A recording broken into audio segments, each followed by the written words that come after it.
Welcome to secret of health and beauty. இன்றைக்கி வந்து பார்த்திங்கன்னா நம்ம பாத்திரம், அதாவது பார்த்திங்கன்னா பழைய பாத்திரத்தெல்லாம் எப்படி நம்ம புதுசாக மாற்றலாம் அப்படிங்கிற டாபிக் தான் இன்றைக்கி நம்ம வீடியோவில் வந்து பார்க்க போகிறோம். இப்போ நம்ம அம்மா யூஸ் பண்ணது, பாட்டி யூஸ் பண்ணதெல்லாம் நம்ம வீட்டில் இருக்கும். ஆனால் அது பார்க்குறக்கு நமக்கு ரொம்பவே பழசாக இருக்கும். அந்த பாத்திரத்தை நம்ம கடையில் கொடுத்தோம் அப்படின்னா நமக்கு ரொம்பவே செலவு தான் ஆகும். வீட்டில் இருக்கக்கூடிய எளிமையான பொருட்களை பயன்படுத்தி அதை நம்ம வந்து சுத்தம் செய்யலாம். ஃபஸ்ட்டு நீங்கள் என்ன செய்யணும் அப்படின்னு பார்த்தீங்கன்னா, புளி இருக்கு இல்லையா, நம்ம வீட்டில் சமையலுக்கு யூஸ் பண்ணக்கூடிய அந்த புளியில் கொட்டையை வந்து எடுத்துட்டு அதை வந்து என்ன செய்யணும் அந்த பாத்திரத்து மேலே நல்லா ஃபஸ்ட்டு தொடச்சிடுங்க. எல்லாத்தையும் அந்த கருப்பாக நமக்கு அந்த பாத்திரம் ரொம்பவே அசிங்கமாக இருக்கிற இடத்துல நல்லா தொடச்சி எடுத்துடணும்.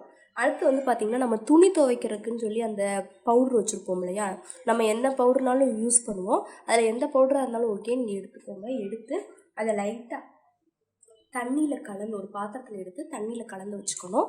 வச்சுட்டு லெமன் சாறு வந்து அதில் கொஞ்சமாக கலந்து விட்டுட்டு நம்ம என்ன செய்யணும்னு பார்த்திங்கன்னா, அந்த லெமன் புழிஞ்சோம் இல்லையா, அந்த தோலை பயன்படுத்தியே அந்த தண்ணியை தொட்டு பாத்திரத்து மேலே கழுவுனீங்க அப்படின்னா, புளியை வச்சு ஃபஸ்ட்டு கழுவிடணும். அடுத்து இந்த மெத்தடை யூஸ் பண்ணுறீங்க. ரெண்டாவது கழுவுறப்ப பாத்திரம் வந்து பார்த்திங்கன்னா 25 வருஷம் பழைய பாத்திரமாக இருந்தாலும் இப்போ நமக்கு வந்து அது அப்படியே புத்தம்புது பாத்திரமாக மாற்றுறதுக்கு இந்த தகவல் வந்து ஒரு ஹைலைட்டானது.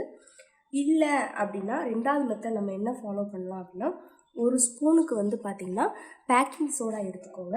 பேக்கிங் சோடா எடுத்து அதை நம்ம வந்து அந்த பாத்திரத்து மேலே நல்லா தடவி, அந்த புளி தடவணும். இதில் வந்து பேக்கிங் சோடா தடவிட்டு லெமன் சாறு மட்டும் வச்சு அப்படியே லெமனை வச்சு நல்லா அந்த பாத்திரத்தை கழுவுனீங்க அப்படின்னாலே கண்டிப்பாக பாத்திரம் வந்து நல்லா புதுசாக மாறிடும்.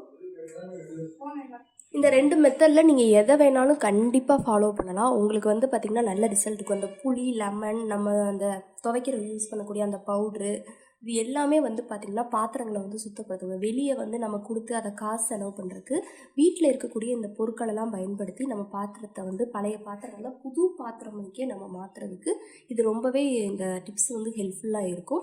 வெறும் 3 பொருட்கள் தான், இல்லை 2 பொருட்கள் பயன்படுத்தி தான் இந்த டிப்ஸ் சொல்லியிருந்தேன் இல்லையா. கண்டிப்பாக ஃபாலோ பண்ணுங்கள். நீங்கள் இதை வந்து தேய்க்கும் போதில் நல்லா கொஞ்சம் அழுத்தி, இப்போ லெமன் வச்சு தான் நம்ம தேய்க்க போகிறோம் இல்லையா, அந்த தோல் வச்சு தேய்க்கிறதுல கொஞ்சம் லைட்டாக அழுத்தி தேய்ச்சிங்க அப்படின்னா அந்த கரையெல்லாம் நீங்கி கண்டிப்பாக புது பாத்திரமாக மாறிடும். ஓகே ஃப்ரெண்ட்ஸ், இந்த வீடியோவில் நான் சொன்ன இந்த தகவல் உங்களுக்கு ரொம்ப பிடிச்சிருக்குன்னா உங்கள் ஃப்ரெண்ட்ஸ் அண்ட் ஃபேமிலி மெம்பர்ஸ் கூட இந்த வீடியோவை ஷேர் பண்ணுங்கள். நம்மளோட secret of health and beauty சேனலை சப்ஸ்கிரைப் பண்ணுங்கள். பக்கத்தில் இருக்கக்கூடிய பெல் பட்டனை டச் பண்ணுங்கள். நீங்கள் அந்த பெல் பட்டனை டச் பண்ணிங்க அப்படின்னா தான் நம்ம சேனலில் போடுற புது வீடியோக்கள் உங்களுக்கு நோட்டிஃபிகேஷனில் வந்து சேரும். மறக்காமல் இந்த வீடியோவுக்கு ஒரு லைக் பண்ணுங்கள். உங்கள் ஃப்ரெண்ட்ஸ் அண்ட் ஃபேமிலி மெம்பர்ஸ் கூட இந்த வீடியோவை ஷேர் பண்ணுங்கள். நாளைக்கு இதே மணிக்கு ஒரு இன்ட்ரெஸ்டிங்கான வீடியோவோட நான் வந்து உங்களை மீட் பண்ணுறேன். அது வரைக்கும் தேங்க்யூ ஃப்ரெண்ட்ஸ்.